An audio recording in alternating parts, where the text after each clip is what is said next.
जो सिवान की जनता छपरा या पटना जाना चाहती है तो उनको सिवान शहर से आने की आवश्यकता नहीं पड़ेगी। हमें जो सूचना मिली है कि इसका शीघ्र डीपीआर वगैरह सब तैयार हो चुका है, शीघ्र टेंडर में जाएगा। Select 24 न्यूज में आपका स्वागत है। मैं हूं मोहम्मद सादिक। सीवान जिलाधिकारी मुकुल कुमार गुप्ता ने एक प्रेस कॉन्फ्रेंस में 7 जनवरी को मुख्यमंत्री नीतीश कुमार द्वारा सीवान के प्रगति यात्रा के दौरान की गई घोषणाओं की वस्तु स्थिति की जानकारी दी है, जिसमें सिसवन ढाला भी शामिल है। उन्होंने बताया कि विभिन्न योजनाओं को जल्द से जल्द धरातल पर लाने के लिए आवश्यक कदम उठाए जा रहे हैं। उन्होंने कहा कि योजनाओं की प्रगति की नियमित समीक्षा भी की जा रही है। तो आइए सुनते हैं इस प्रेस कॉन्फ्रेंस के माध्यम से जिलाधिकारी मुकुल कुमार गुप्ता ने और क्या कुछ कहा। आज की यह प्रेस वार्ता आप सभी अवगत हैं कि माननीय मुख्यमंत्री बिहार के द्वारा 7 जनवरी 2025 को सीवान जिले में प्रगति यात्रा की गई थी। माननीय मुख्यमंत्री महोदय के द्वारा प्रगति यात्रा के क्रम में जिले में विभिन्न योजनाओं स्थल का निरीक्षण किया गया था, जीविका दीदियों से संवाद किया गया था। तत्पश्चात समीक्षा बैठक कर जिले की प्रगति का अवलोकन किया गया था और हम सभी पदाधिकारियों को आवश्यक दिशा निर्देश और मार्गदर्शन दिया गया था। समीक्षा बैठक की समाप्ति के पश्चात माननीय मुख्यमंत्री जी के द्वारा सीवान जिले के चौमुखी विकास हेतु विभिन्न क्षेत्रों में कई सारी योजनाओं की घोषणा की गई थी।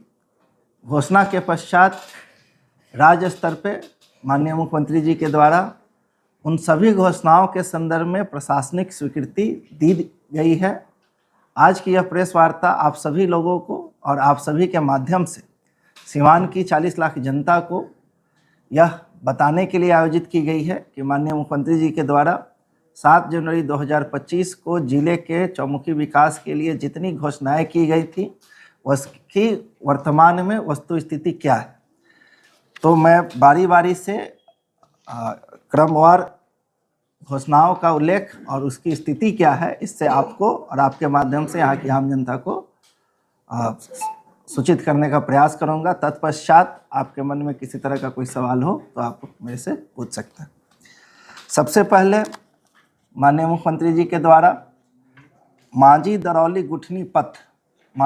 गुठनी पथ जो छपरा के मांझी से सीवान के दरौली रघुनाथपुर होते हुए गुठनी तक को जोड़ता है।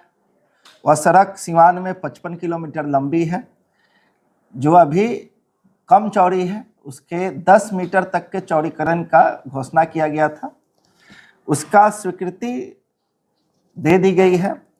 इस 55 किलोमीटर लंबी सड़क के बनने में जो राशि आएगी वो लगभग 701.25 करोड़ आएगी।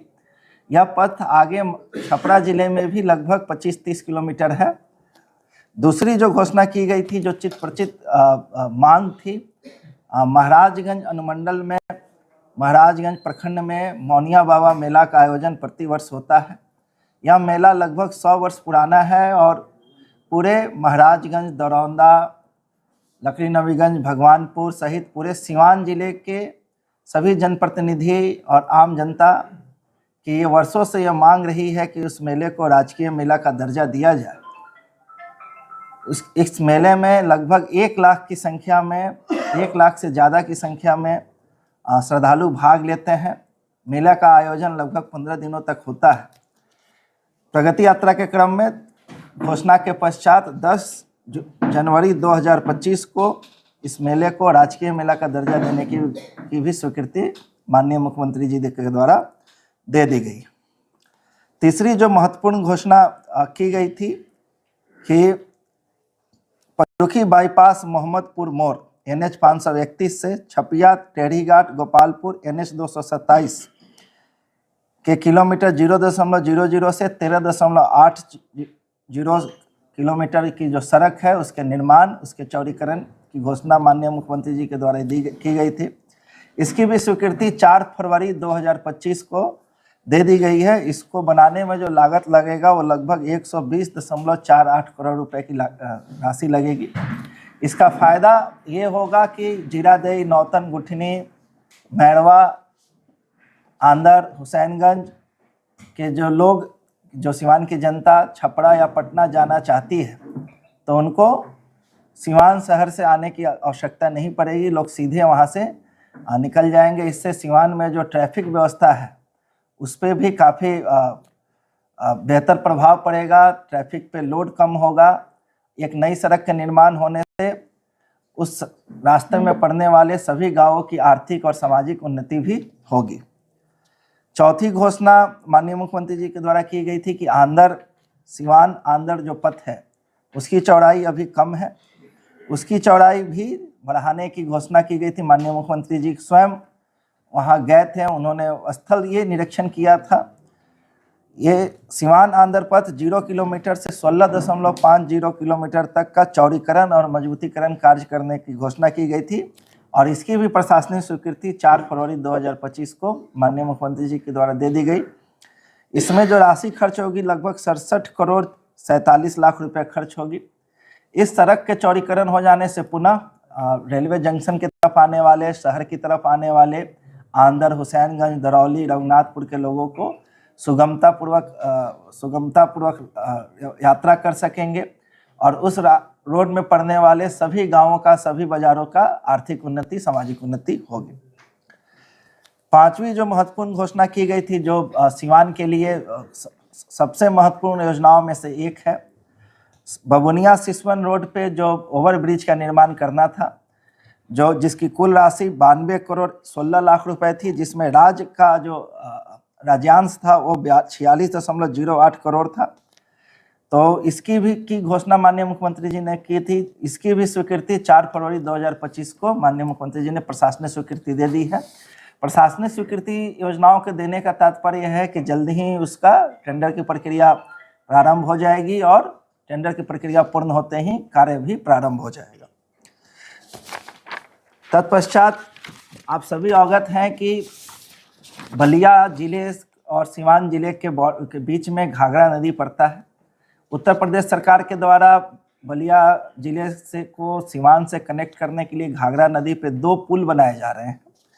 उसके क्रम में सिवान के साइड में घाघरा नदी पर बलिया जिले के चांदपुर ग्राम और बिहार राज्य के सिवान जिला अंतर्गत रघुनाथपुर प्रखंड के नेभारी गभिडार के बीच निर्मित उच्च स्तरीय पुल को जोड़ने हेतु पहुंच पथ का निर्माण पे 52.96 करोड़ रुपए की राशि की स्वीकृति, प्रशासनिक स्वीकृति माननीय मुख्यमंत्री जी के द्वारा दी गई है।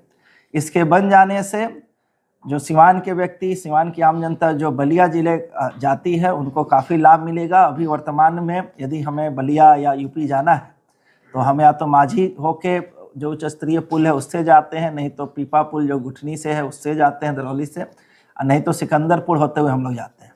इसके पहुंच पथ बन जाने से लोगों को काफ़ी कम समय लगेगा उत्तर प्रदेश जाने में, राशि की भी बचत होगी और चूँकि बलिया जिले और सिवान जिले में काफ़ी संपर्क है तो लोगों को काफ़ी इससे लाभ मिलेगा। दूसरा पुल जो दरौली को कनेक्ट कर रहा है बलिया जिले से, उसमें 500 मीटर जमीन का हमें भू-अर्जन करना है। उसके लिए भी लगभग 3 करोड़ की राशि की प्रशासनिक स्वीकृति माननीय मुख्यमंत्री महोदय द्वारा दी गई है। इससे बड़ी योजनाओं में एक योजना मैरवा प्रखंड में ग्रिड सब स्टेशन का निर्माण की घोषणा माननीय मुख्यमंत्री जी करके गए थे।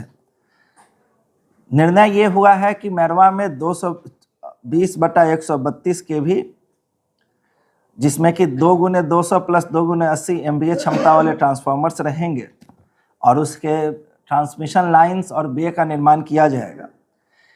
इसकी स्वीकृति 4 फरवरी 2025 को माननीय मुख्यमंत्री जी के द्वारा दे दी गई है, जिसकी कुल लागत लगभग 517.05 करोड़ रुपए है। इसमें से ग्रिड सब स्टेशन बन जाने के कारण क्या फ़ायदे होंगे, तो मैरवा, गुठनी, नौतन, दरौली में बिजली के निर्बाध आपूर्ति में काफ़ी सहूलियत होगी। अभी अपने ज़िले में कुल 3 ग्रिड सब स्टेशन पूर्व से हैं, एक लकड़ी नवीगंज, एक सिवान सदर में और एक रघुनाथपुर में। इन तीनों के अलावा चौथे ग्रिड सब स्टेशन के निर्माण से बिजली की आपूर्ति में क्वालिटी आपूर्ति में मदद मिलेगी। साथ ही इन 3 जो हमारे ग्रिड सब स्टेशन पे जो लोड है उसमें भी कमी आएगी, जिससे कि बिजली के जो उपकरण होते हैं उसकी लॉन्जिविटी भी बढ़ेगी और इससे उस एरिया में रहने वाले लोगों को एक अल्टरनेट सोर्स भी मिलेगा। ग्रिड सब स्टेशन के निर्माण हो जाने से अभी है कि जैसे रघुनाथपुर से बिजली जाती है, रघुनाथपुर ग्रिड सब स्टेशन में कुछ प्रॉब्लम होता है तो इस एरिया में बिजली कटौती हो जाती है। यह एक अल्टरनेट सोर्स का भी काम करेगा पूरे जिले के लिए।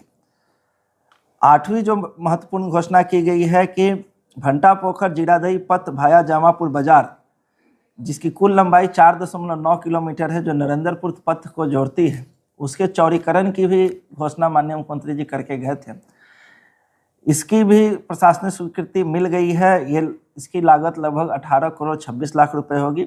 इससे जो सबसे अधिक फायदा होगा कि सिवान जीरादेई जो हमारा मुख्य पथ है, वहाँ से डॉक्टर राजेंद्र प्रसाद के गांव जीरादेई या डॉक्टर राजेंद्र प्रसाद का जो घर है, वहाँ पे जाने में हम लोगों को सहूलियत होगी। एक जो बड़ी मांग इस जिले के लिए थी कि जिले में प्रेक्षागृह अपने जिले में अभी तक नहीं था। जिले में टाउन हॉल था जिसमें हम लोग सरकारी कार्यक्रम किया करते थे या आम जनता भी उसमें विभिन्न प्रकार के वैवाहिक कार्यक्रम या धार्मिक कार्यक्रम किया करते थे। तो 600 लोगों के बैठने की क्षमता वाले प्रेक्षागृह की घोषणा माननीय मुख्यमंत्री जी करके गए थे।